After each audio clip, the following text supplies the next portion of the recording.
1. Hello, everybody. Welcome back to Britton's Hangout Hour, episode 28, I think. I'm here with Josh from Red Fury Books. How you doing, man? How you doing today? Good, man. Thanks for having me. Oh, it's good. So you run a booktube channel called Red Fury Books. So yeah, I started watching your channel, and then I followed you on Twitter, and I asked you on here. So yeah, doing pretty good today. Yeah, glad to be here. Yeah, always glad to talk about books or whatever comes up. So thanks for having me. Yeah. So one of the questions I like asking YouTubers when I talk to them is how and why did you start your channel? So I guess the short answer to that is I wanted to have something tangible to show that I did during the pandemic when I was, forced into, like all of us, kind of lockdown for a while, and then social distancing. And I was basically I teach high school orchestra, and I was teaching online for a year basically, and so Yeah, it must have sucked. I wanted to have something tangible to look back and say, hey, I didn't just sit on the couch all day for like 18 months or whatever. So the plan was to really just kind of do this for a few months. I mean, I didn't start right away during the pandemic. It took a while for me to basically just finally make that first video. But then I found that I was enjoying it, and I was mostly enjoying just the interaction with the people that watch the videos. Then I said, well, I'll just keep this going for a while, and here it's, I don't know, 2.5 years later, I guess.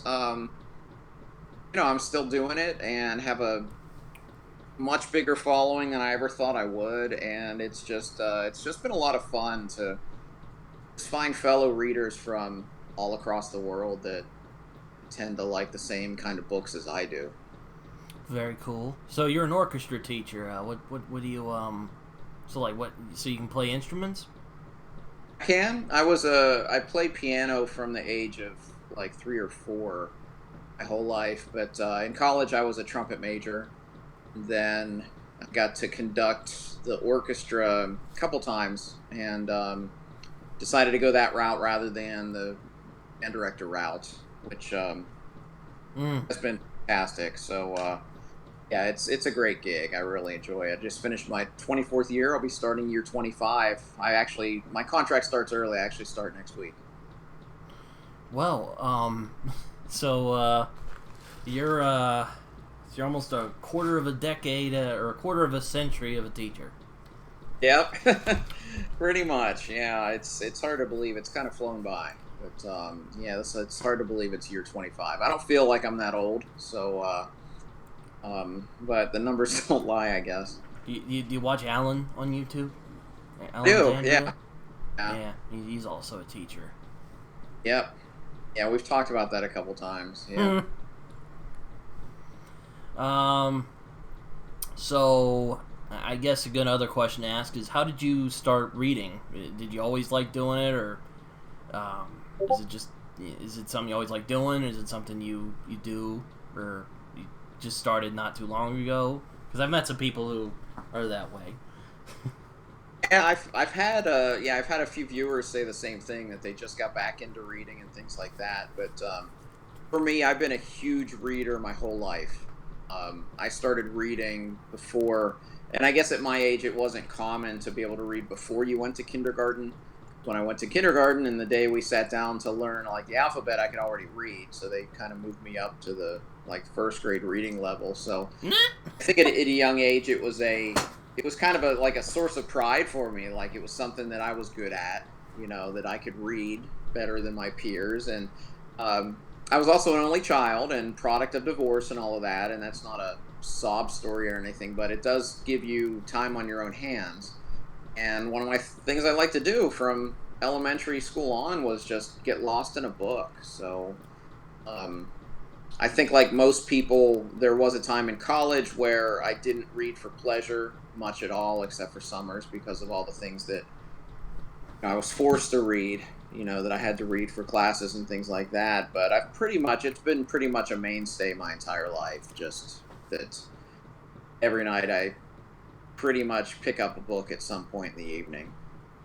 Yeah, that's fair. I mean, I read anytime I can find the time to do it. I've been doing a lot this summer.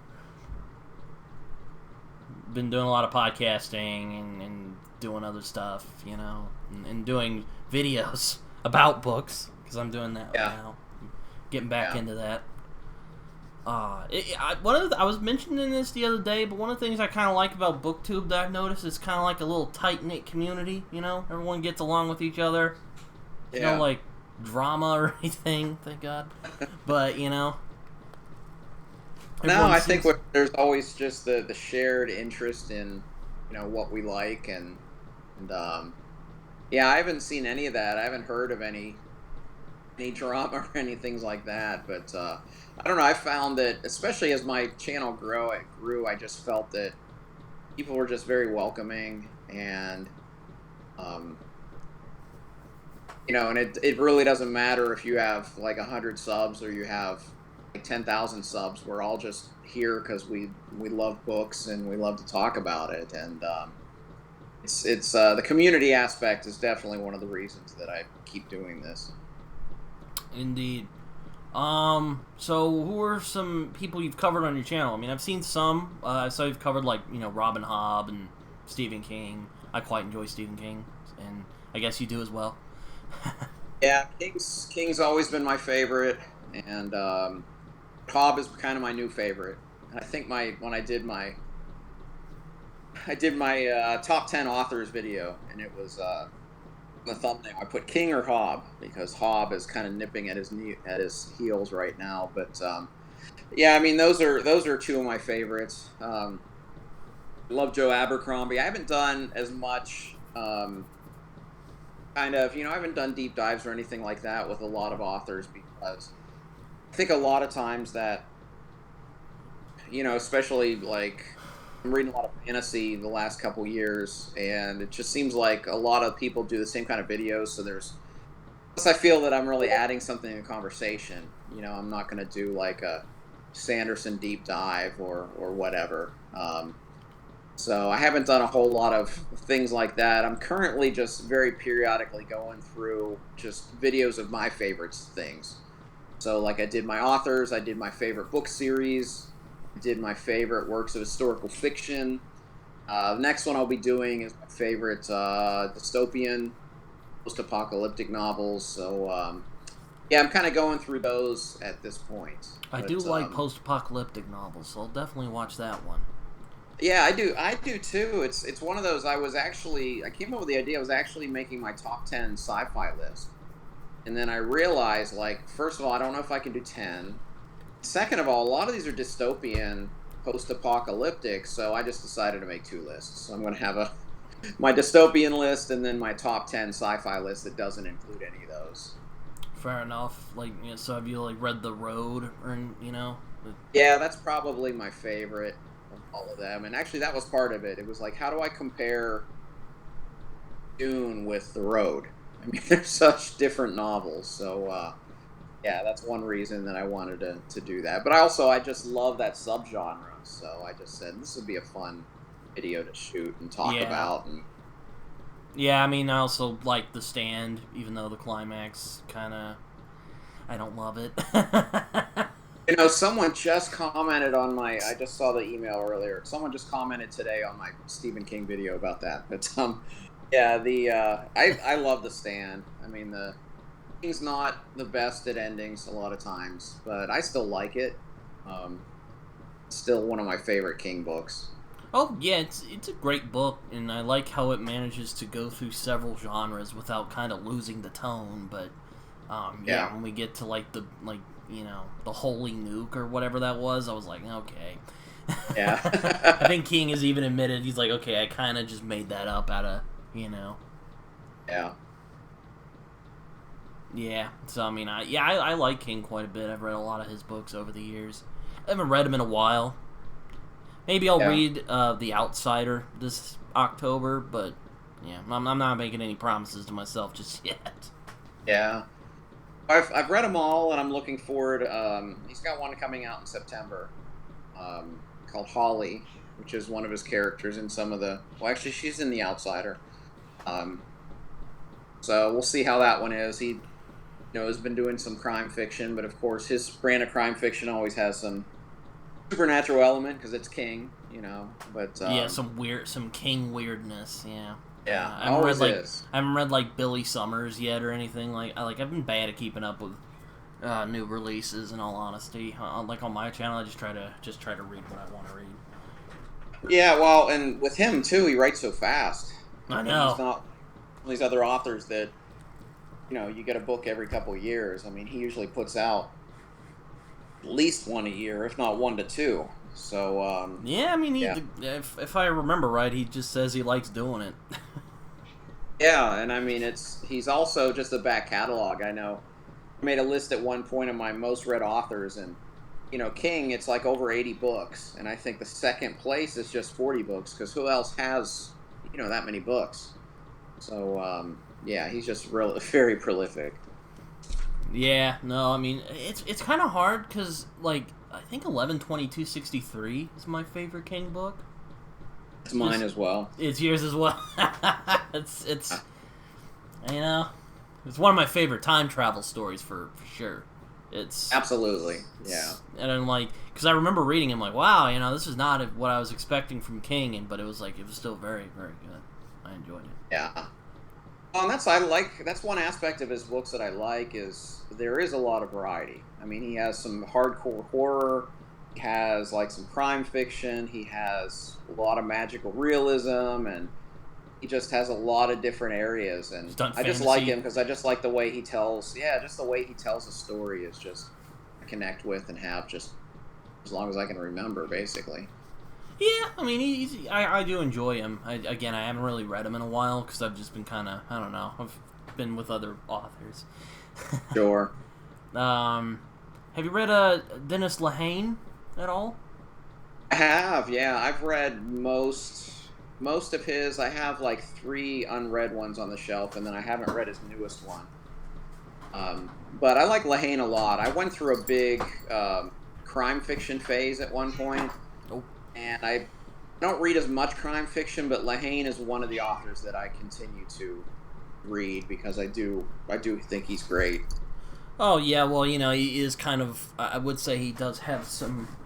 He does remind me of King in some elements, though he's more like crime and hard-boiled stuff. Yeah, and he's pretty gritty. I mean, yes. It's my other go-to with crime fiction is Michael Connelly, and I need to read him. I've heard he's very good. I've seen him blurbed a lot on other crime books. He is the most consistently good author I've read. I always use the analogy like floor and ceiling.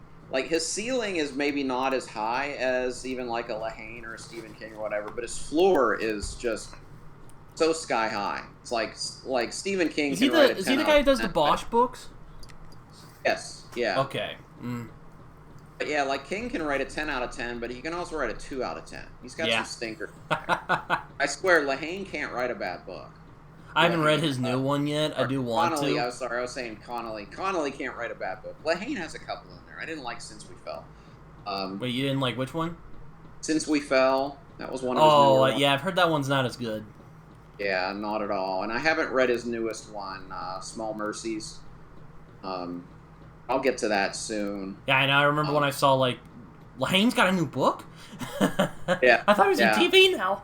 Yeah, he's another one. He doesn't write it quite as fast. But, yeah, I mean, he wrote for TV. He wrote for The Wire and all of that. So, yeah, he's definitely... new book. He's definitely a favorite. Yeah, no, I see him around in my local bookstores. I'm like, man, I should pick up his new one, but I don't feel like it yet. Yeah, yeah. I read his Kenzie and Gennaro books last year, and then this year I read Mystic River, which I thought was fantastic. Yeah, that's another great one. Yeah, the 3 I haven't read is the... he has a trilogy, which is kind of a historical fiction. I've heard of this one. I haven't read it either yet, but, I've heard it's pretty good. Yeah, I haven't read that yet. It's on the shelf, but I have a TBR shelf that's out of control big right now, but hopefully soon. Preach. Yeah, the struggle is real, right? No, yeah, it's but yeah, no, I'd say Mystic River is probably his most like King-esque book, though it's not supernatural. His stuff's Yeah, firmly in reality. I think Shutter Island as well. I mean, that's kind of one that's Yeah, Shutter Island was pretty good. yeah, that's a good one too. First saw the movie, I'm like, oh, it's pretty good. And I read the book, I'm like, it's pretty good too. Yeah, yeah. I wish I had read the book before the movie, but I mean, I thought they still both worked pretty well. Yeah, no, he's yeah, no, I think Lahane is very good. Yeah, But yeah, going back for to sure. Connolly, though, he again, he is the guy who did the Bosch books, right? Like Lincoln Yes. Lawyer. Yeah, he has all the I Bosch books, Lincoln Lawyer books. He has a few with follow a journalist, and a lot of them, most of them, kind of interconnect. It's all the same kind of shared universe. Yeah, I do want to read But the Bosch books at some point. I know they made a TV show out of it. that's a good show. I think that's a really underrated show. What I like about that show is it's like the novels. Connolly doesn't go for like the shock value or anything like that. It's just I don't know. It's just feels real and is just really really well done. But yeah, the Bosch books are fantastic. I mean, Harry Bosch is one of my probably I haven't done my top 10 literary characters video yet, but Harry Bosch is probably on there. Yeah, it makes me want. I was wondering. I'm like, is he named after that painter? And I looked it up on Wikipedia. He is. Yep, absolutely. Hieronymus Bosch. Yeah, and yeah, he goes by Harry because it's like, how are you gonna pronounce that? Yeah, exactly. I bet he had a hard time in school. Right. Yeah, no, but yeah, I do really enjoy crime fiction. I try to cover it on my channel because, funnily enough, it's kind of like a niche thing on YouTube. Really is. At least, I mean, I'm sure there's pockets of it here and there, but I know like a lot of the booktubers I watch. I mean, it's a lot of the fantasy ones. Um, but yeah, there's less out there, but I know that a lot of booktubers like to read those as kind of palate cleansers too, like the fantasy ones. So, yeah, that might be a good niche to do some Connolly and Lahane content there. Yeah, I've covered 2 of Lahane's books. In October, I hope to cover Darkness Take My Hand because that's more of like a horror read, or it has horror elements anyway. So I'm definitely looking forward to that. But yeah, I read Mystic River, see what the hype was about. It's good. It's great. Yeah. It's one of my favorite reads of the year so far. Yeah, I really like that one as well. Saw the movie too; it was pretty good. And yeah, I was talking to a friend of mine, and he was like, "Really? You were really positive about it? I saw the movie a few years ago. I thought it was just fine." And then I read him a passage, and he's like, "Okay, I'll read it." I don't remember the movie. Well, I mean, I saw it a few months ago. I thought it was fine. Yeah. You know, like some good performances. Kevin Bacon was really good in that movie. So I know, like Gone Baby Gone. I remember that movie very well. And then I just noticed because I read The Drop earlier this year, and I guess that was a movie as well. I'll have to look that one up. I only know that because I'm putting together a tier list of my first half of the year reads, and when I saw the cover of a different cover of The Drop when I was looking for images, it had like Affleck and I think somebody else. Anyway, it was that one was made into a movie too. But yeah, I think Lahane, Hollywood likes Lahane. I mean, for good reason. yeah, no, Lahane's style is good for movies. I think. Yeah, absolutely. I mean, I'm just saying. I think they could make a Kinsey and Gennaro TV show if they wanted, but you know, I don't know if they're gonna do it. That'd be great. I'd like to see who they get to play Bubba. Yeah. I like that character. Yeah, he's crazy, man. It's kind of a staple of crime. There's like always those crazy friends that show up, and yeah. I was reading I read Easy Rollins last year, and his like sidekick guy, his name's Mouse. So yeah, I guess that's one of the tropes in crime fiction is kind of got that somewhat unstable supporting character. yeah. Well, give me a second here. just let my cat out. Yeah, I mean, I've been kind of in a rut recently, so I'm reading No Country for Old Men right now, or I'm rereading it anyway, because, why not?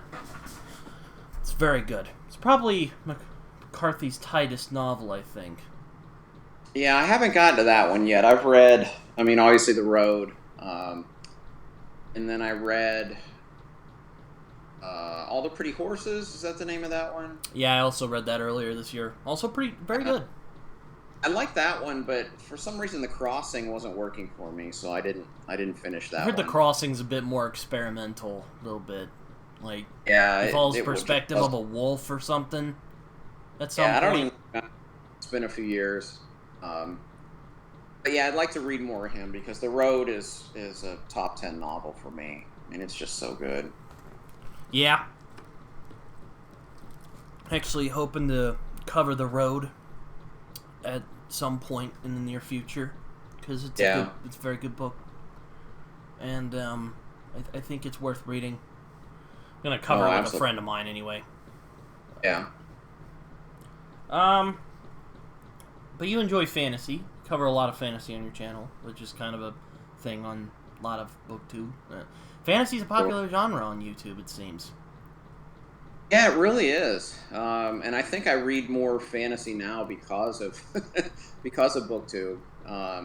It really was just reading a lot of diverse things, and then pandemic hit, and then that was the time to finally, because I had time, I started and finished The Wheel of Time in like 3 months.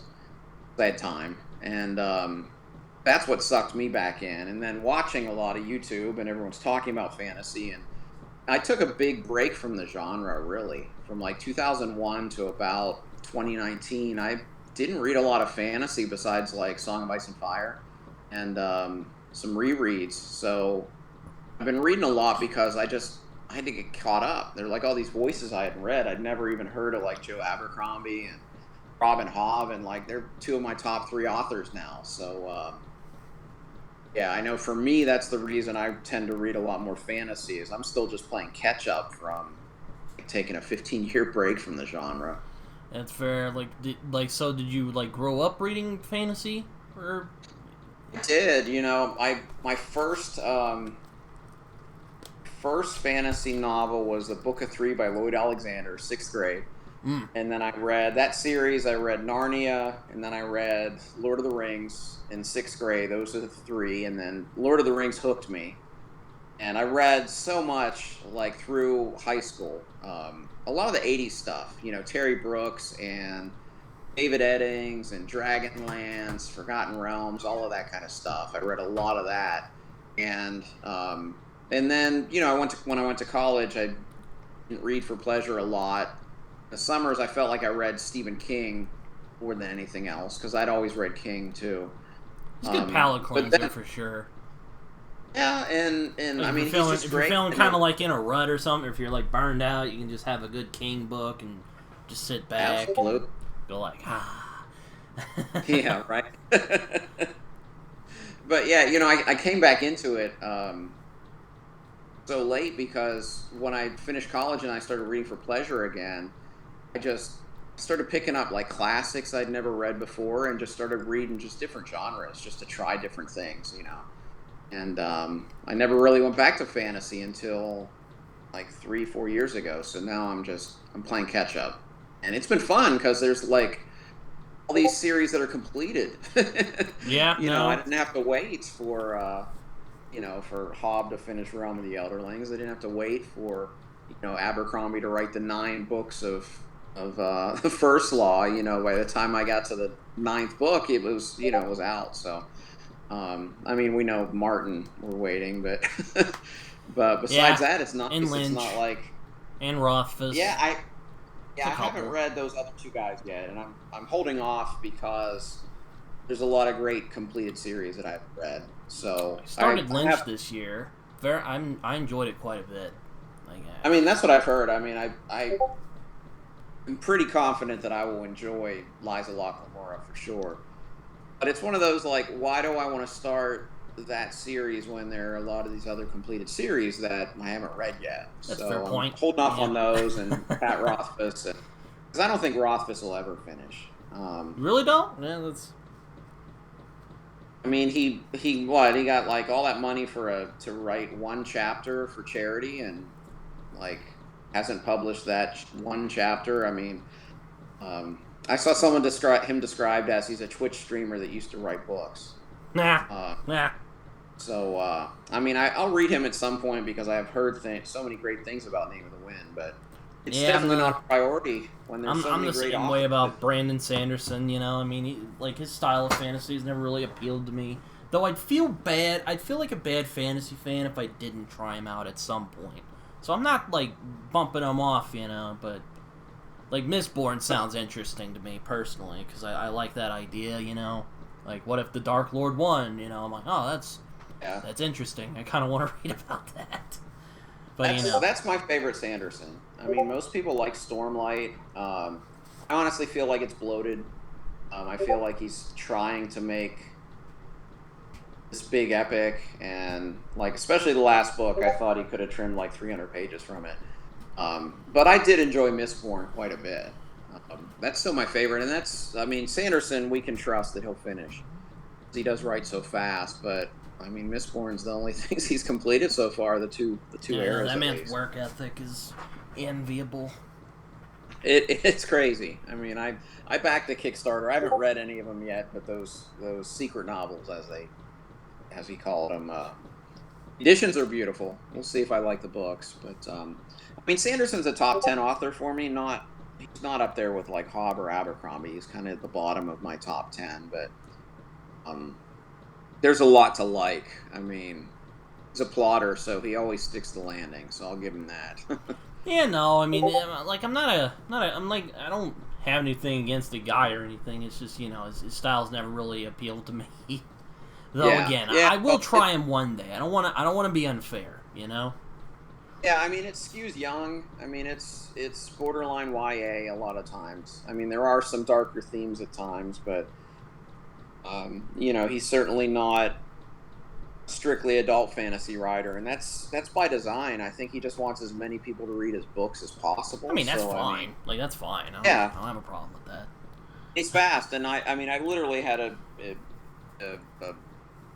friend text me today and asked me if I'd read Way of Kings because he's reading it right now and loving it. So I mean, yeah, it's a lot of people do love Sanderson. I mean, he's not my favorite, but he does a lot of things really, really well. And I do want to see him channel. I like that. He seems like a cool guy.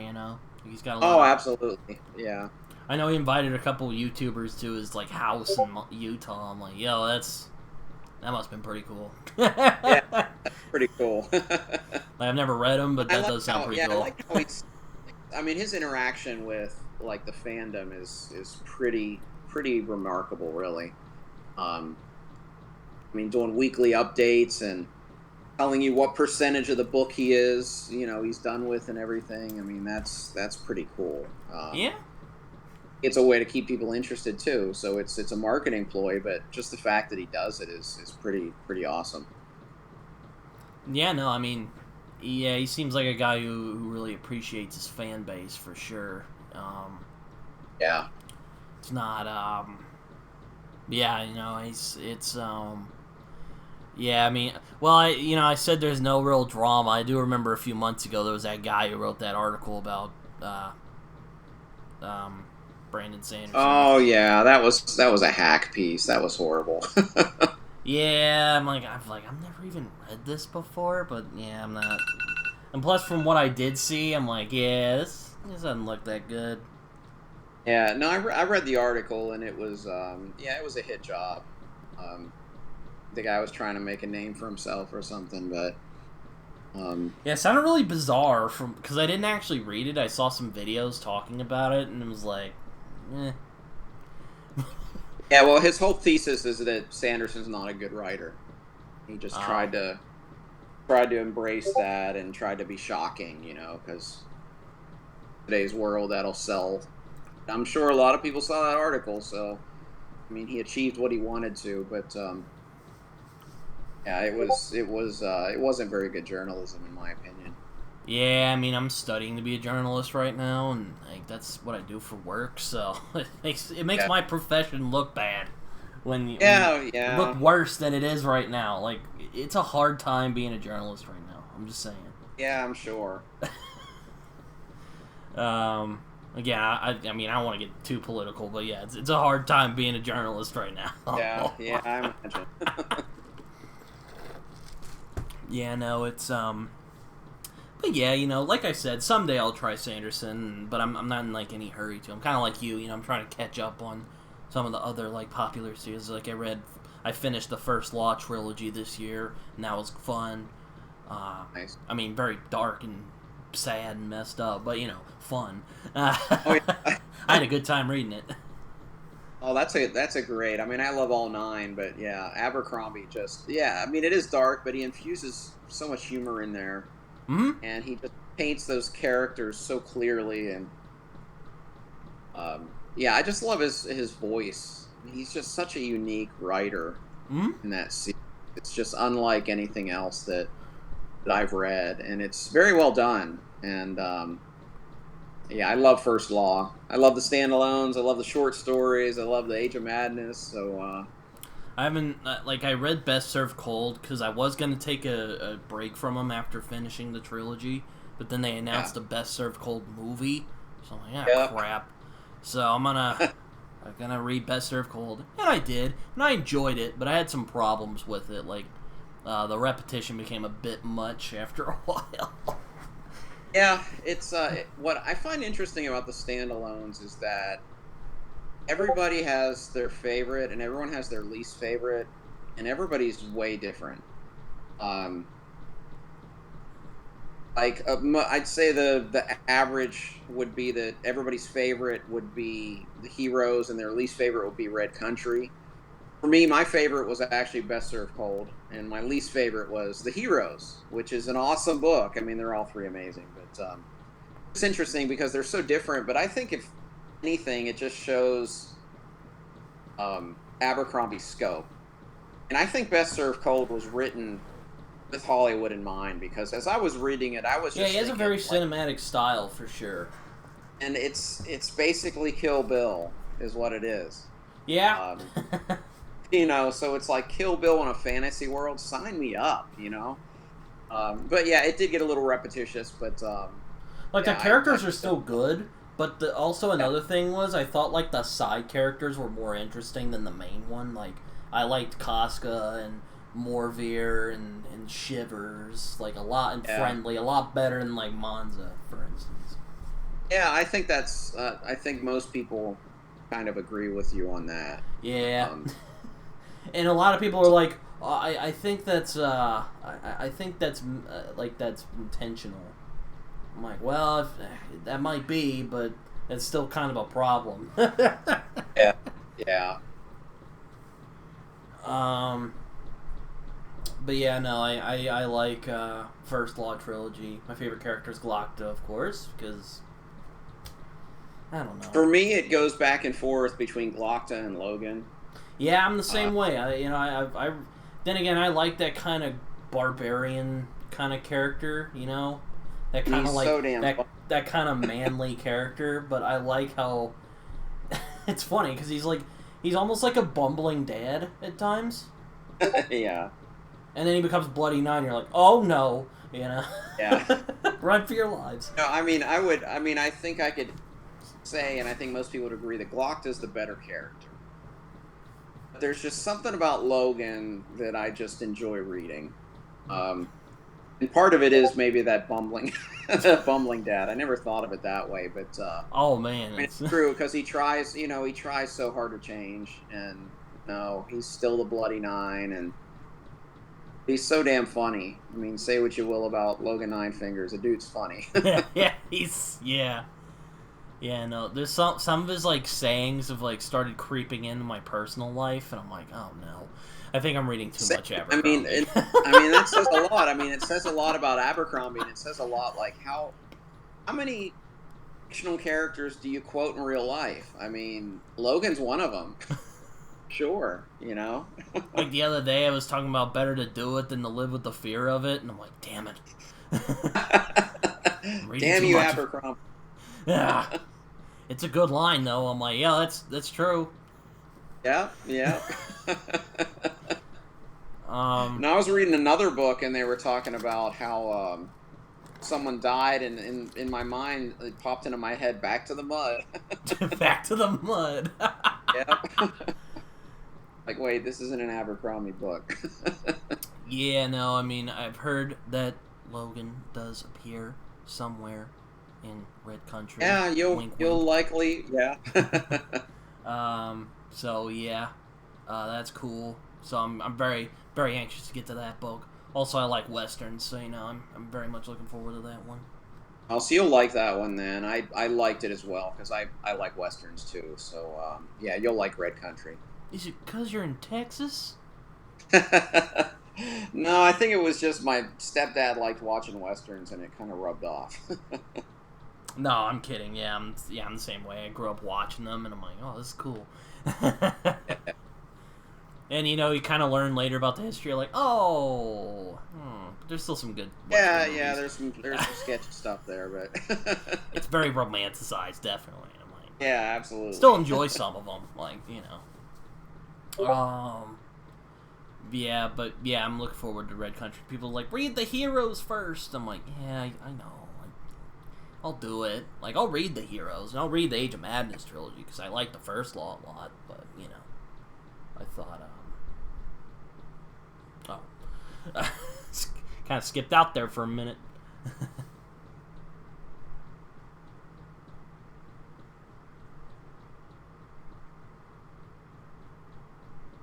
That is a handsome collection of books, I must say, for anyone who's watching this right now.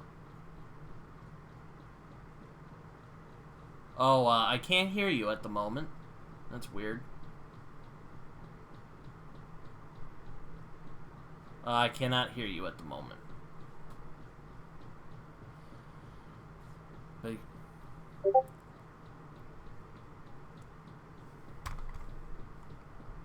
let us see here. He probably sent a message.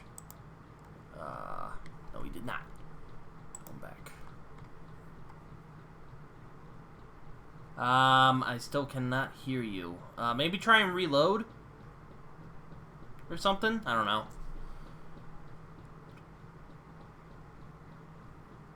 Little technical difficulties, ladies and gentlemen. Nope, he is back. I can hear something now.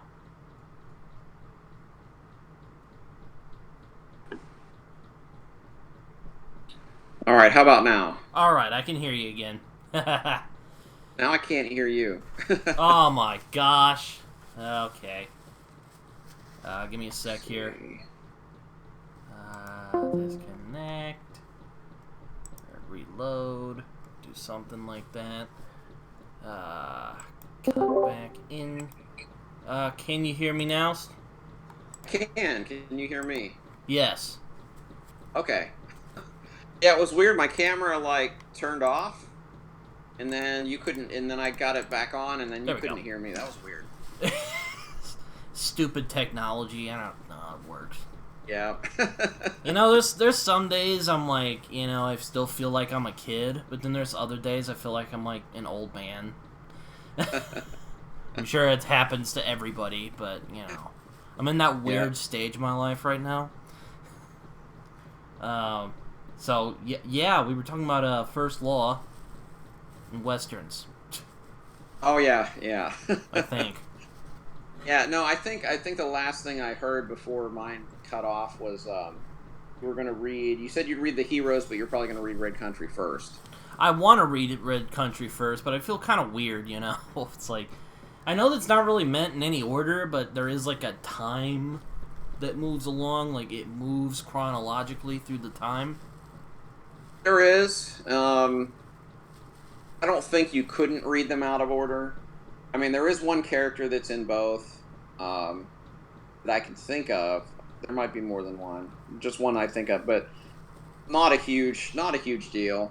I think the thing you can't do is to skip standalones, because there's some character I mean, there's character arcs that end in the standalones that start in the first long, and there's character arcs that start in the standalones that end in the Age of Madness. So it's I don't think you can skip them. I mean, I saw an interview with Abercrombie where he says he secretly wrote a 9-book epic and just didn't tell anybody about it. Well, why I read him is because he had a trilogy, so I'm like, okay, I can do that, because I try to not, because I don't usually read the, like, longer epics, unless, like, it interests me, like Game of Thrones, for instance. Like, I haven't read Wheel of Time or, Malazan or anything like that. Yeah. At least not yet. I do want to read them at some point, but, it's not really high on my list. Yeah, and those books aren't going anywhere. That's true. Does he have a Wheel of Time, or I think that's the Wheel of Time up there.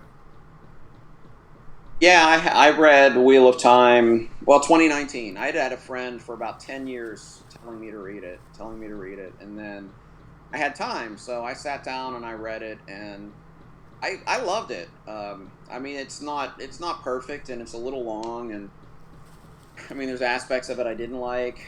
I heard it slumps pretty hard in, like, some of the middle books.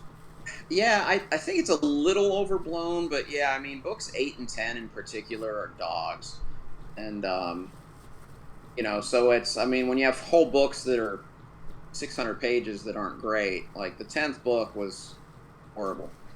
Gave it like 2 stars, but, yeah, it's one of those that, I mean, I have some nostalgia with it, even though it was just a few years ago, because it's what really got me interested in reading fantasy again. So, because it's one of those bridge series where it's very traditional, but it kind of breaks new ground and does a lot of the things that we love about modern fantasy. And I think there's a lot of people love it for good reasons. It made my top 10. It was like 6 or 8 in my series. It's not up there with First Law or Realm of the Elderlings or whatever, but I still think it's great. Yeah, no, I've heard it's like, I've heard, like, it's one of those things, like, I've heard from people I like that it's good, and I've heard from people who I'm, like, like and respect that it's not so good, so, I'm like, I'll read it at some point, but I'm not in any rush to do so, and like you said, they're not going anywhere anytime soon. Yeah, and I think both of those people were right. I mean, there's things about it that are fantastic, and there's things about it that have been done better since. But I still enjoyed it. There's aspects of it that I think are fantastic. There's certain sequences and scenes that just left an impression on me that I think were, especially for their time, very, very forward-thinking and very, very much hadn't been done before. So, yeah, I still think there's a lot of good, but yeah, it's definitely long. It's definitely a time commitment. But, thing about, like, Malazan, I don't know if you've read Malazan, but, I've read the first 2, and I DNF'd the 3rd book this year. Oh, okay. Well, I was gonna say, the thing about Malazan is that it does seem like something that would appeal to me, because I do like darker stuff. But, again, it's just long. And I heard there's a lot that goes on. It's really dense. I mean, actually I did a vlog where I DNF'd, but I suspect I'll try again. Work was really busy for me, and that is a series that, because of its density, you have to read really slow, and it's easy to miss things, and there's a billion characters and a lot of things going on, and it's a challenging read. And I think I wasn't in the right headspace at the time to try to do it. So we'll see. I may return at some point. I was doing a read along with Alex and Jordan and Ian, and I had to drop out, and actually Ian dropped out as well, I think. So we were trying to do one every other month, and it was tough. It was real tough to read that fast. Yeah, no, I get you. But yeah, that's what I've heard. I had a buddy who, his name's Jason, who very famously DNF'd Gardens of the Moon. He's just like, it wasn't appealing to me. And it's interesting because I didn't love that book. I liked it, but I think about it a lot. So I think there's a lot. There's a lot. There are books that are like that. Yeah, it's kind of percolating, and one reason I think I want to come back to Malazan is that I don't know if you know. So like the first book is on one continent, and then the second book's on another continent. The third book goes back to the first continent. The fourth book goes back to the other continent. Oh my So gosh! it's like 1 and 3 are together, 2 and 4 are together. And I really love the second book, and I want to kind of see what happens with some of those characters in the fourth book. So that's kind of the thing that really kind of draws me back to maybe picking it up and trying Memories of Ice again. We'll see. Yeah, I mean, I've heard from some other people I've had on here that is like, you don't have to, like rush through it. You can kind of read it intermittently, and I'm like, well, yeah. Like, yeah, I'm not in any rush to read it. And, well, yeah. Like we've been saying, it's probably not going anywhere anytime soon. Yeah, and that's probably not a series to rush through anyway. I know there was another read-along of some other people that were trying to do one per month, and that disintegrated. We were trying to do one every other month. Ours disintegrated. I know Mike on his channel was doing the end like every 3 months, and then he quit halfway through like the 8th book. So, I mean, it's like it's the King tough. in Yellow. It just drives you mad once you start reading it. Yeah, it's tough. Yeah, no, I mean, it's, yeah, I mean, I've been trying to cover, like, underrated fantasy stuff, or stuff I think is underrated anyway, on Yeah. YouTube, because I've been trying to get into, like, that indie thing, but it's kind of tough at the moment, because I don't know where to start. Well, that's the thing, it's tough to find good quality, like, I like to read more indie just because I do have a platform that people watch, to showcase that, but it's tough when I get an indie book and I give it a 2.5 out of 5. I feel horrible about it, but I have to be honest. But there are some great ones out there for sure. But yeah, it is. It's I mean, it's kind of tough for me sorry, my voice cracked.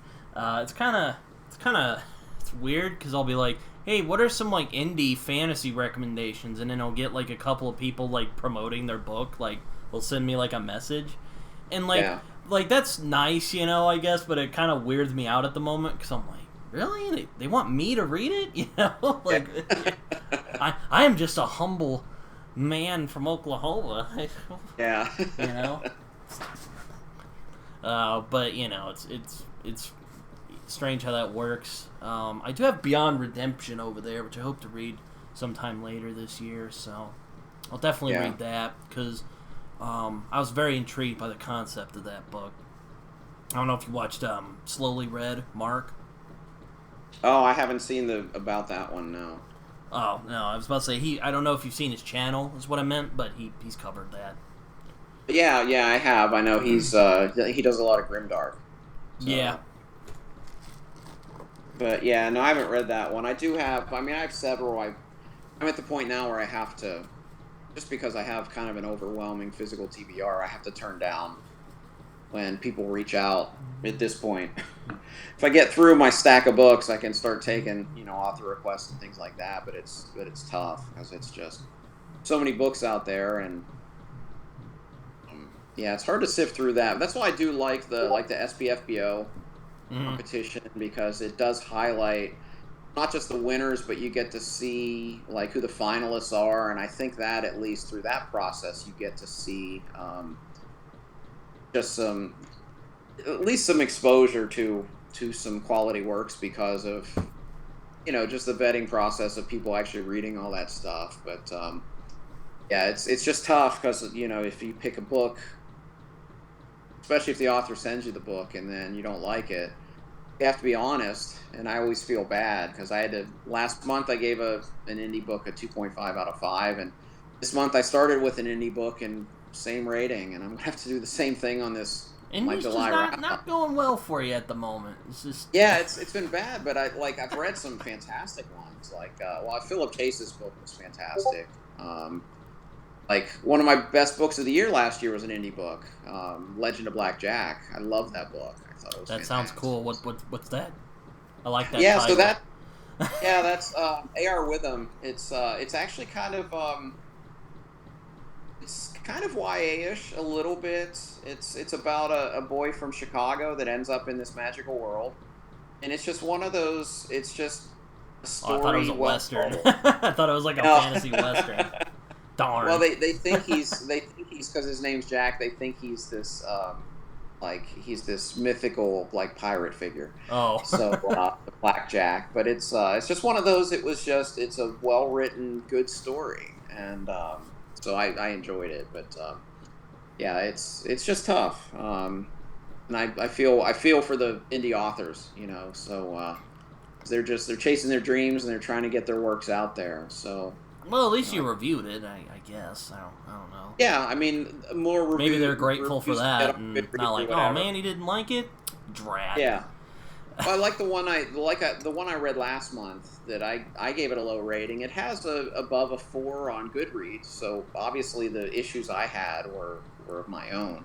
So at least I'm adding to the numbers of reviews that they're getting. So I mean, that it's the thing. It's such a subjective thing.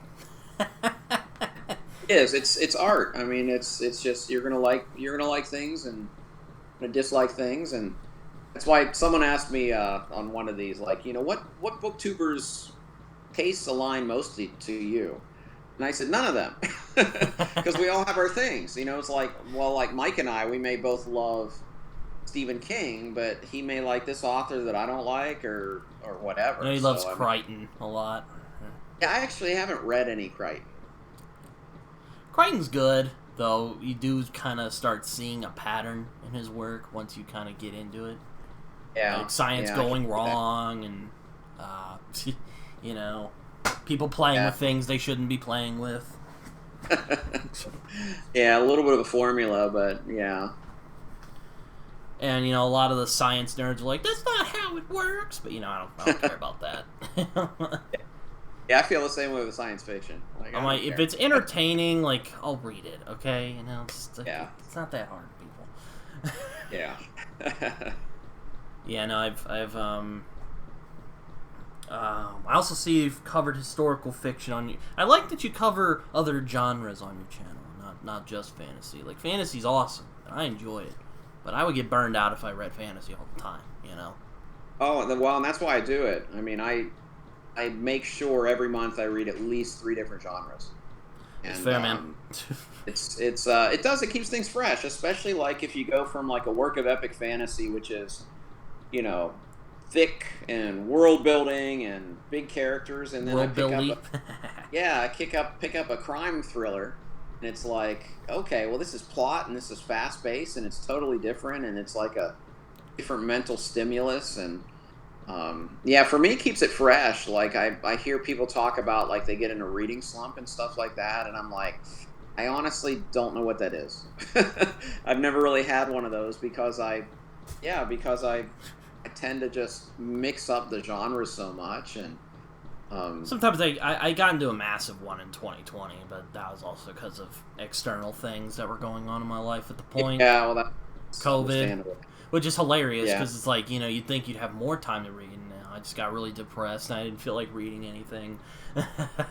Yeah, 2020 was not a fun year. Like, it wasn't that bad for me personally, but it just sucked. No, I think a lot of us, I mean, it was one of those where I looked back, and I was like, yeah, I was depressed. And I didn't know it at the time, but, it was just it was just such a struggle for all of us. Yeah, it's funny, too, because when it happened, I thought of this movie called Contagion that came out about a decade ago now. And, like, it's a very grounded take on an outbreak, not unlike the one we just had. Yeah. And a bunch of people had the same idea, which is it's weird how that happened, Because I remember it was New Year's Eve of 2019. I was like, Dad, is that going to be, like, a problem? He's like, nah, it should be fine. And then several months later, we're in this mess, not fun. No, not at all. I'm glad that's behind us. I hope to never experience anything like that again. Yeah, no, like 2021, it got better, and then 2022 was like, I'm like, okay, we're good. Back to normal this year. Yeah. Well, it's also with reading as well. I was like, okay, I'm feeling good now. Because I read Dune, and I'm like, I'm not messing with this. So I DNF'd that. I picked up another book, couldn't finish that. I'm like, you know what? I'll just start with a smaller book and go from there. That worked for a little bit. And I kind of stopped, and then, kept going. Sort of a lot of trial and error through that year. Yeah. Well, I think all of our mental focus was in different places. So. Yeah, like, sometimes I have a harder time with longer books, Yeah. And, like, I tend to read pretty fast, but, like, sometimes it's, like, taxing, There's another one I'm reading I'm just not really, jiving with at the moment, so, yeah, I decided to pick up No Country, see if I can kind of get out of that. Like, okay. Yeah, and I think sometimes it's the book, like, that's why I've kind of embraced, instead of DNF, like, doing, not right now, instead of did not finish. Because a lot of times, like, the book is like, okay, this is not the right time for me to be reading this. And I think that's what I feel like. I've only DNF'd one book this year so far, and that was Memories of Ice. And I think it was just because work was so busy at the time, and that was a book that you can't read without 100% mental focus, and I just didn't have it. So, yeah. Yeah, I try to be more, like, tenacious with my reading. I'm like, okay, even if it's bad, I can do this. And the book I'm reading right now is not that long. It's like 340-something pages. And, it's just kind of, I'm like, eh. And I'm reading a longer book, which I'm enjoying, but it's also, long. So, yeah. Plus, I haven't had a lot of, like, time to really sit down and read it, because I've just been doing a bunch of stuff. So, that's always fun. What have you, I saw you covered, historical fiction, so, like, you've read, like, Sharp, because Alan really got me to want to read that, the Sharp books. So I've read 12 or 13 books by Cornwell, but I haven't read Sharp. Just because I know that's like that, it's like 24 books or something in that series. I think I want to read all his other stuff and do Sharp last, just because there's so much. Yeah. I mean, I don't do a lot of, like, long book series, but I've heard they're all, like, kind of standalone, so I'm like, okay, I think I can do this. They are, yeah, and his books are all pretty short. I mean, I've read, like I said, about a dozen of them, and I think most of them are usually 300 pages-ish, something like that. But Cornwell's awesome. I mean, he's one of my favorites, and I haven't read him this year. I need to get back to him maybe next year. Read, like, his King Arthur thing? Yeah, the Warlord Chronicles, that's probably my favorite trilogy of all time. Oh, wow. I've heard that one's good. Well done. Though, finally, I'm not a huge, like, King Arthur fan. Well, this is a different take on it, and that's what I've heard. Sounds it's interesting. historical fiction, so it's, the magical elements are downplayed or explained in a way that you could see how it turned into, like, magic, Mm-hmm. It's definitely a different take, but I mean, for Cornwell, the thing he does better than anybody, regardless of genre, is his battle scenes are remarkable. That's what I've heard. Yeah, they're second to none. In that series, I mean, there were times where I felt like I had a shield and I was in the middle of that shield wall. It was just so visceral and so well done.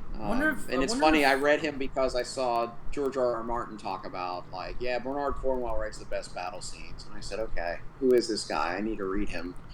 Yeah, I wonder if he inspired Abercrombie. I mean, I haven't read Cornwell yet, but I've read, like, excerpts from his work, and I'm like, interesting. I think so. I know. I've heard Martin talk about him. I've heard John Gwynne talk about him as well. It's popular with fantasy fans. yeah. So, he's definitely influential, and he is very good at what he does. It's kind of that, if you like the action-adventure side of historical fiction, I mean, Cornwell's one of the best. I do like action and adventure, so... Yeah, you'll like him then. I was going to... I got some books from Amazon recently. I was going to get the first Sharp book, but then I decided against it, because, like, I had some other stuff I wanted to get. So, maybe next time. But... Yeah, no, he's great, and he's very consistent, too, so... I was surprised he was still alive. I was like, yo, he's still alive? And I'm like, looked it up. Yep. Still out, yep. Yeah, no, I'm like, I guess Bernard Cornwell's one of those names. I'm like, oh, he probably died a bunch of years ago. I don't know. But nah, he's still at it. No, he's still kicking. he started a series set in the American Civil War, the Starbuck Chronicles, and he had 4 of those. I And do I love wish the he would Civil have War. continued that series, but he stopped. He stopped that series because he said they were so similar to the Sharp books. Nah. He just wanted to continue with the Sharp books instead, and I wish he hadn't because I always like Civil War as a setting. Just a lot of great books set around that, and those were very good.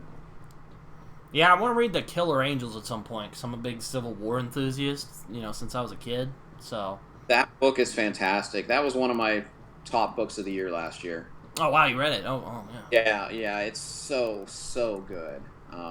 Yeah, that was on my top 10 historical fiction. It was like number 4. Yeah, that's a fantastic book. Yeah, I mean, I'll definitely read it at some point because I like that period of history a lot.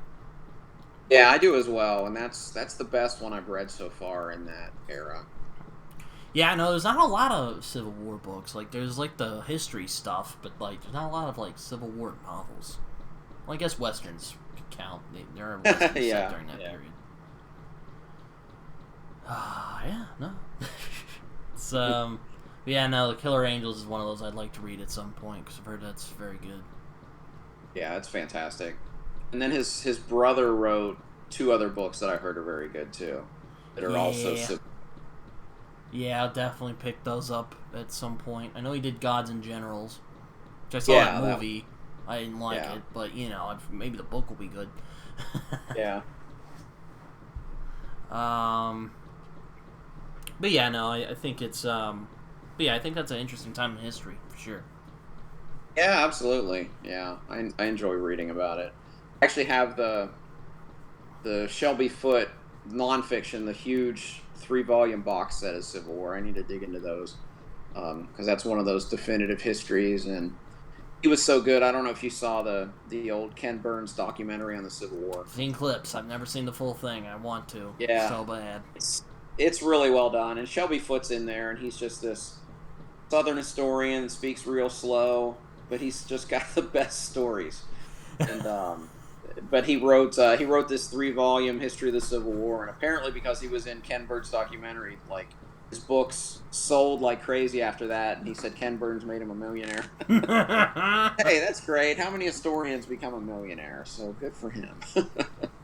Yeah, no, now when I see him like interviewed now, I think of the movie Knives Out because apparently Daniel Craig's character in that movie, like his accent was inspired by Shelby Foote. Interesting. So Did not know that. I think of that now. Every time I see him, I'm like, that's funny. I just snicker. That's funny. Yeah, no, I've heard he's good, and I was kind of nervous because, like, I know the South I know there's been debate about the history of the Civil War over the years. Sure. So I was hoping he wasn't one of those guys who, were like, how do I put it? Misrepresenting what what happened. Apparently Yeah. not. Apparently, it's very good. So I mean, I'll pick it up at Yeah. some point. I do have Battle Cry of Freedom in my bedroom. I do hope to read that. McPherson. Yeah, I want to read that one too. That's supposed to be a great one. It's a big boy though. It's like it's Yeah. 1,000 pages. I'm like, oh my gosh. Yeah. Commitment. Yeah, I know. It's like, man, I gotta like set some time for that. Yeah. Who are some other authors you enjoy? Other books you've enjoyed or is there other books you've read during your time on YouTube that you've discovered through BookTube that you've enjoyed? Absolutely. I mean, Hobb and Abercrombie are top of the list. Those 2 authors that I never heard of until I discovered BookTube, and hearing people talk about them, and they are like literally with Stephen King. That's my 3 favorite authors right there. So those are 2. And then this year, I just recently discovered some new ones. I just finished last night my first Guy Gabriel Kay book, and Lines of Al-Razan blew me away. So good. So I have a feeling he's going to be a new favorite. I've heard he's very good. I need to check him really out at some point.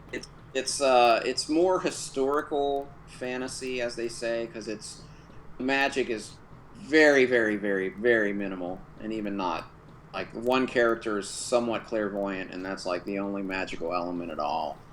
But it's typical fantasy fare with like a holy war and different factions and great characters and great battles and just Heard there's a it was holy so war fun. in Philip Chase's fantasy series, Yes, yeah, and in yeah. Brian Lee Durfee's fantasy series. Yeah, that one's on the shelf. That one I probably won't get to it this year, but that might be a priority for Yeah, it's another 2020. one that seems kind of like a commitment, even though it's a trilogy. So I'm like, yeah, I could probably read that. It But is. they're They're thick they're boys. each like 1,000 pages. They're thick, but I bought them all just because I wanted to support him. Because I know when the third book came out, I know for authors the first week numbers are really important to authors, so I bought it right away just to support him. Um, but yeah, I haven't gotten to it yet, but I do want to read those because Yeah, I mean, I've tried getting Brian Lee Durfee on the show. I just haven't heard from him. I mean, I imagine he's much busier than I am. But like yeah, I've seen his, like I like his YouTube videos because like there's some of them are like pretty good, like proper reviews, and then there's some of them where it's kind of a review, and then he just kind of rambles on about like something else that yeah, he I remember. love I it just because think it's hilarious, you know. I just love it because it's just it's so raw, you know. Yeah, yeah, I get And exactly. I get what you mean. it's unedited. He turns the camera on and he shoots the video and then he's done. Like I envy that in a way, you know. You have to make bullet Um, points for mine. I wish I had that level of self confidence where I can just get up on. Well, I did that for a while, but you know, I look back and watch those; they're terrible. Like yeah, it's like I hate them. But you know, I'm like, I see him, I'm like, yeah. I think it's one of those two. You get better at it because I know I generally don't have notes with mine, but as I've done these more, I generally can organize my thoughts fairly well. But the bigger ones, like my top 10 videos, I script part of those. You know, I'll script and do some of it, and then I'll have some bullet points that I just things I want to make sure I talk about. But yeah, it's definitely cool when you see the ones that can just turn on the camera and talk. Like AP Philip Chase, those guys are the best at it, I think. yeah. I actually talked to Philip Chase a few weeks ago on Yeah. this very show, and yeah, no, so do you like make bullet points or anything? He's like, not usually. I'm like, wow, that's a talent. He's like, it's probably because I'm a Yeah. teacher. I'm like, yeah, that's fair. Or I talk with, I don't know if you've ever seen Matt's book reviews, but Yeah. yeah, apparently he just does it off the cuff too. So I'm just like, wow, how do you do that? Yeah, he amazes me because, and I told him he was on my channel a couple times, but he's amazing that he can do it, formulate his thoughts so coherently, like literally right after finishing a book. I know. I'm like, how do you do that? I have to think about it for a little bit, at least before I do Like a I'm, video. yeah, like I may do Lines of Our Song At least a review, I week. probably will. Yeah, but I need to think about it for a little bit and think about what points I want to make, and to do it right off the cuff, yeah, I can't I'm do like, that. how do you do that? I think Yeah, even Brian Lee Durfee has to like, you know, I don't know I don't know his process aside from he gets his phone out and I'm like that was actually yeah, one of the things that inspired me to come back to BookTube was he was yeah, just doing it on his phone. I'm like, you know what? If he can do it on his little rinky-dink phone, I can do it too. You yeah, know, there's like no excuse for me not to yeah, do it. absolutely, yeah. No, I still use my phone. I mean, I have a mic for like things like this, but I usually don't even use it in my videos because like syncing audio and video, like video editing is such a chore that I just don't deal with it. So I pretty much just use my phone for videos, and I know like Philip, he's the same way. He still just uses his phone too. Yeah, I know. I'm Um, like, dude, how do you do that? yeah, Maybe it's because he's a teacher. I don't know.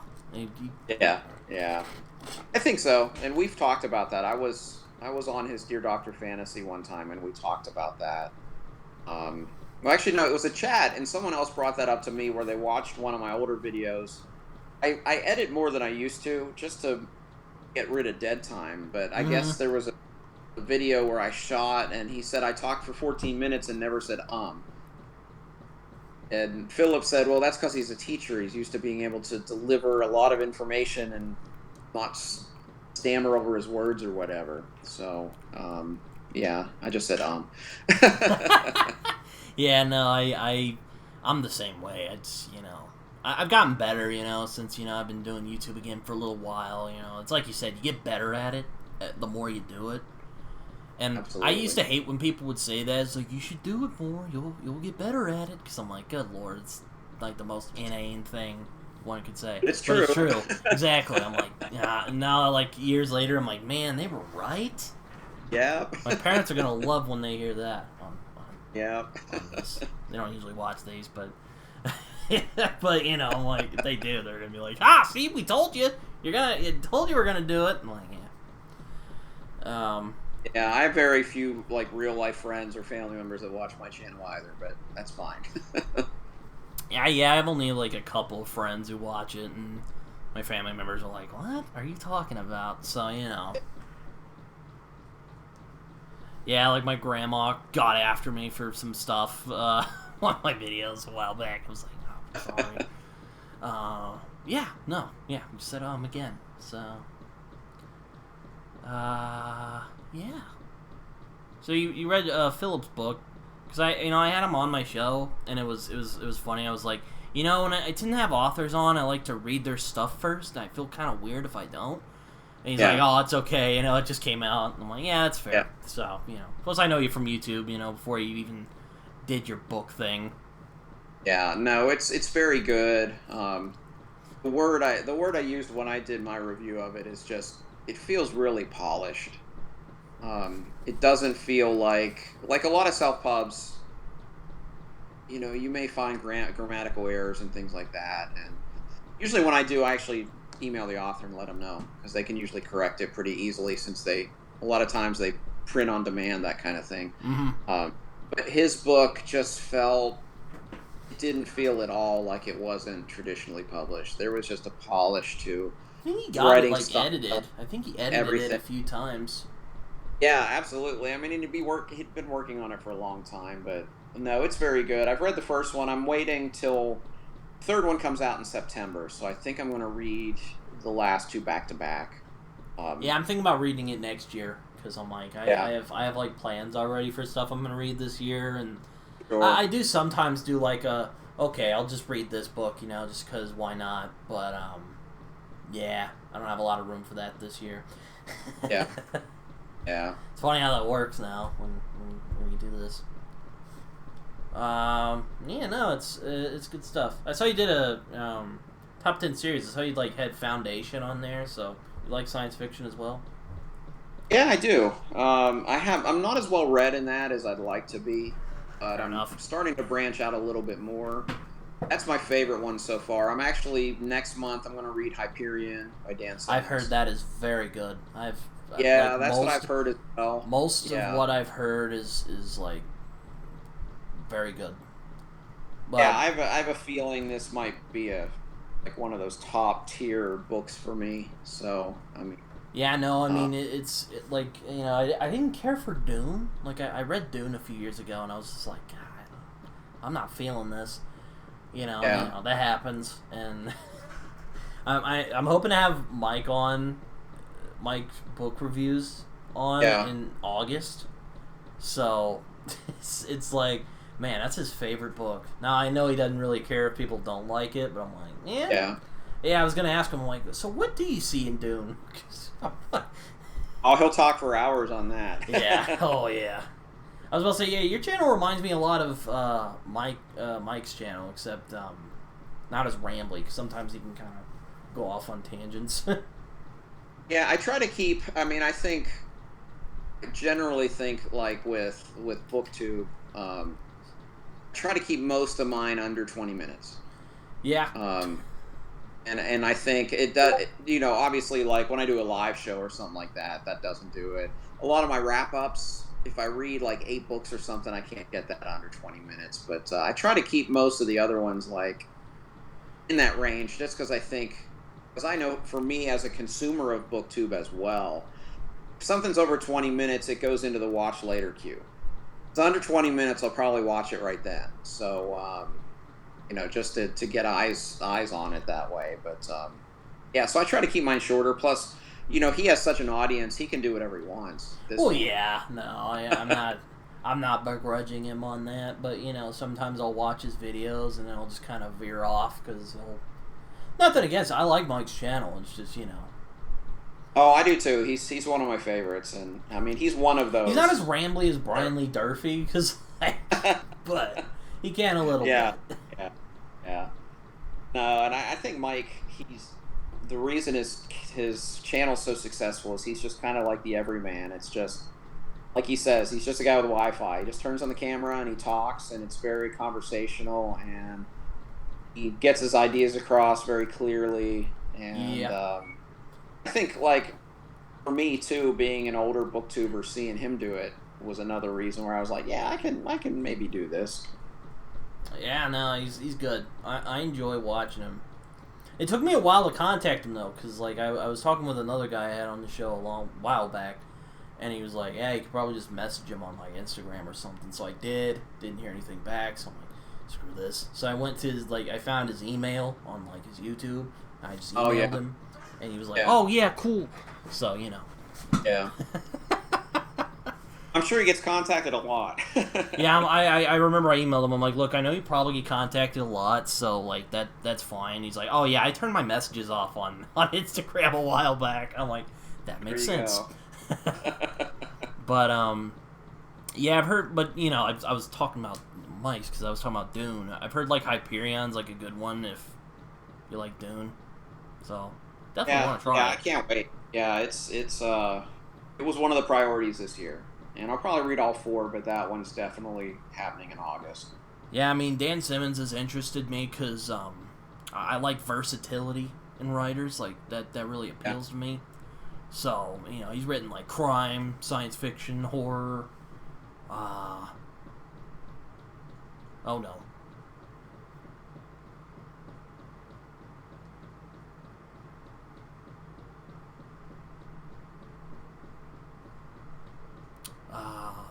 Well, we've hit another roadblock real quick. Hope everyone is doing all right. I know I'm doing pretty good. I'm just having a good time. Why do I sound like Matthew McConaughey all of a sudden? Oh man. Yeah, so we're kind of on some technical difficulties again real quick. I'm hoping we can come back here because I do have to leave soon. So, I'll just text him real quick.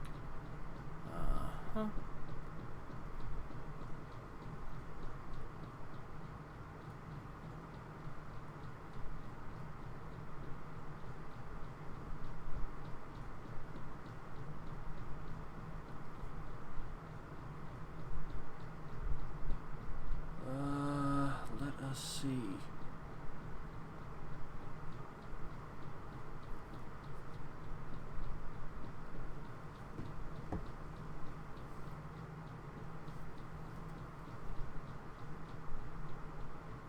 Oh, his Safari crashed. That makes sense.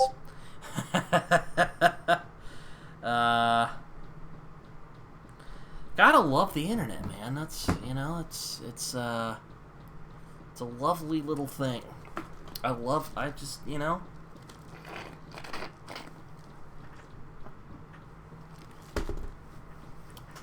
man. Well, what some of you might wonder what books I'm reading right now. I am rereading No Country for Old Men by Cormac McCarthy, which I think is a good little book to get out of a rut. It's definitely helped me out. I'm going to finish Stories of Your Life soon, so yeah, I'm very much looking forward to finishing that. Embassy Town from China Mieville, and of course, The Amazing Adventures of Cavalier and Clay. So, yeah, that's what I'm reading right now. I also have Black Hammer down here, but I don't want to pull it out at the moment. So, yeah, that's what I'm reading right now.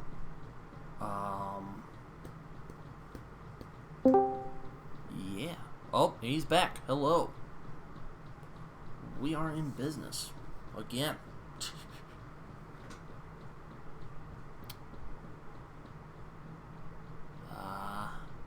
Guess he's figuring some stuff out at the moment. got some.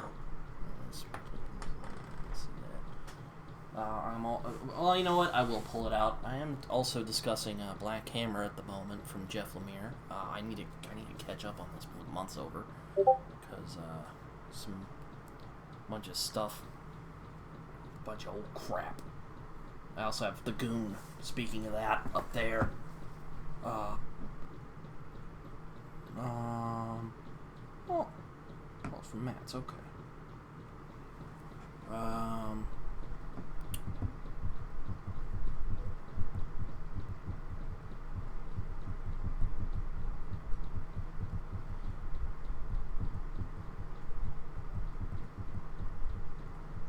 Hope all is well with Josh. It's been a fun conversation. You know, it's good stuff at the moment. It's just,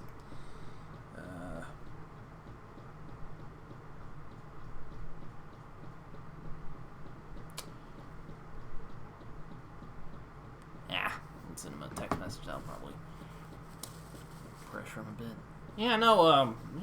It's some other books I hope to read before the summer's over, so that's always it's always a fun thing. Well, let me back out again real quick. Oh, oops, no, don't do that. Join video call. Can you hear me now? Hello?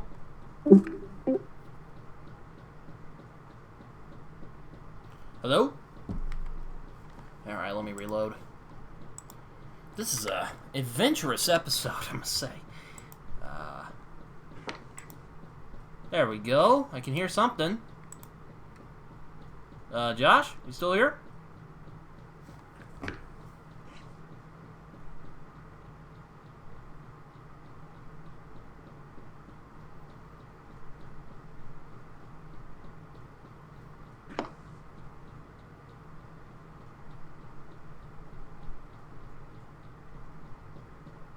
You can hear me. I can't see you at all. I can hear you. I can't see Just saw you, your but I can hear Twitter you. message. Can you hear me? Yeah, I can hear you. Can you hear me? Let me just back out again real quick. Can you hear me now?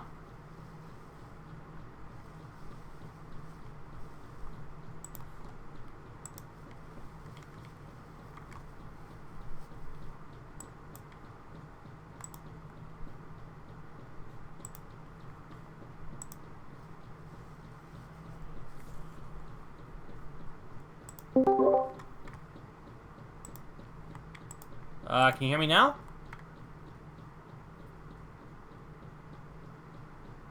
It's really weird. Oh, I can hear something. Oh, there you are. I see my camera up again. Still can't see you. I can see you. Can you hear me?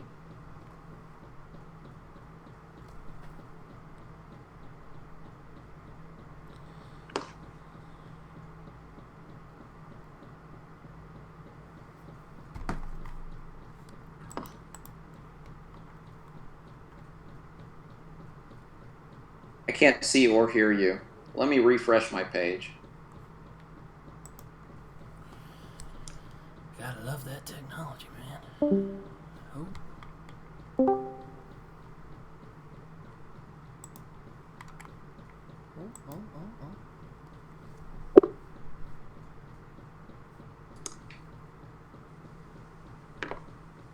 I can see you now. Can you hear me? Yeah, I can hear you. Can you hear me?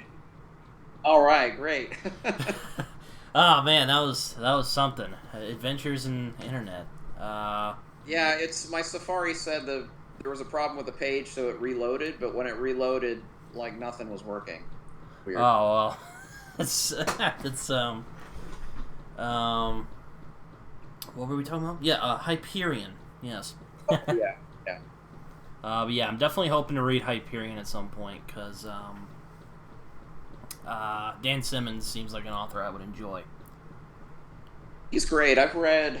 I got 4 on the shelf there, so I've read 4 by him, and Yeah, he's a very talented writer, and I think right before we disconnected, you talked about his versatility, and it is something that's fantastic with him. So yeah, we'll see. I mean, Ilium and Olympus didn't 100% work for me, but it was good. But I think Hyperion's going to be just perfect for me. Yeah, no, it's I saw you mention McCammon. That's another one that's been recommended to me a lot. Like, if you like King or, anyone like that, read Robert McCammon. I'm definitely wanting to at some point, so... Yeah, I've just started him this year. I read Swan Song in February, and then I read Boy's Life last month, which was... Both of those are 5-star reads for me, so he's... Yeah, that's what I've heard. Yeah, he's fantastic, and I know, like, in the Discords, like, I'm in the Grimoire a lot, and there's a lot of people talking about different McCammon books that they're buddy reading and things like that, because he's, like King, he's got a lot out there, and he's got a lot of different kind of things, too. He's got horror, he has some historical fiction / crime fiction in there, too. Yeah, no, I he sounds like someone I would enjoy quite a bit. I just haven't read him yet. Yeah. Yeah, no, he's I've heard he's good. I do want to try his Matthew Corbett series, because that period of history is really fascinating to me. So. Yeah, I've heard really good things about that series. Yeah, I want to get into that too. Yeah, I like colonial history a lot, so yeah, that'll appeal to me, I think. Yeah. Yeah, absolutely. Stuff like witch hunters, I think that's kind of cool, even though it probably was terrifying back in that time. I mean, if like you couldn't, or if you could swim, that could probably mean you're a witch or something. Yeah, right. I know. Like, you got a raw deal there. There are other things you like to read, Is there other things you're hoping to cover on your channel this year before the end of it? Yeah, it's hard to say what I'll cover. But I just like to read a lot of variety. I have read a lot of classics in the past, so there's still some of those I need to read. I've Three Musketeers on the shelf. That's kind of might be a priority next year if I don't get to it this year. But it's one of those, like, I set a schedule month to month, but I don't set it like too far in advance, just because I like to still have some flexibility. I mean, I like the schedule because it just helps me keep everything organized, everything I want to read. But I do like to just see a new book that comes out. Like, well, actually, one book that's a huge priority for me is end of September, The Armor of Light by Ken Follett's coming out. And that's a huge priority for me because that's a sequel to Pillars of the Earth, which is one of my favorite books of all time. So that's one I'll definitely be reading right away. But other than that, it's just, I mean, I don't set channel plans either. It's just one of those, I mean, this is a hobby. I don't want it to feel like chore or a job or anything like that. Yeah, so no, I'm the same way. Hey, I want to shoot the video, so I'll shoot this video, and people watch it, great. If they don't, well, shoot another video later. Yeah, I'm the same way, though. Like, this summer I had, like, here's some books I'd like to read this summer, though I didn't make any, like, specific months, so, I still could be flexible where I could, I feel like read, because I'm more of a mood guy, I like mood reading, Yeah, I'll be like, this is a book I want to read, so I pick it up and I read it. And that's worked out for me so far. Yeah. Sure. Well, I hate to cut this short, but I do have to leave soon. Sorry for the technical difficulties. No, it's all right. It happens. But yeah. So, are there anything coming out from your channel soon that you would like people to know about? Let's see. Well, I'm going to do a tier list of the first. I read in the first 6 months of the year. I read 50 books. So I'm going to do a tier list of that. It won't be in depth because it'll be pretty quick to get through all of that. But yeah, more top 10 lists later this year. I'm going to do the top 10 dystopian. I'm going to do top 10 science fiction.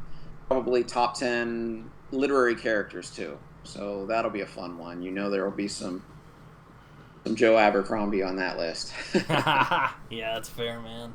If you'd like to, share your channel before we, wrap up here, or if you want to share any social media or anything, feel free.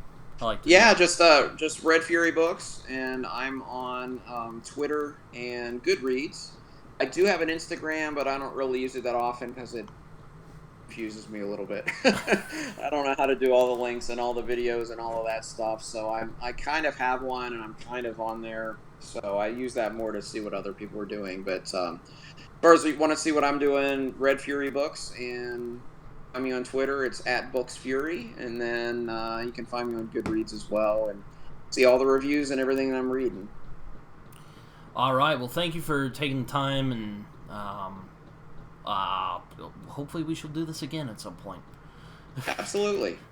Yeah, I appreciate you on to chat with me about books. I have a favorite thing.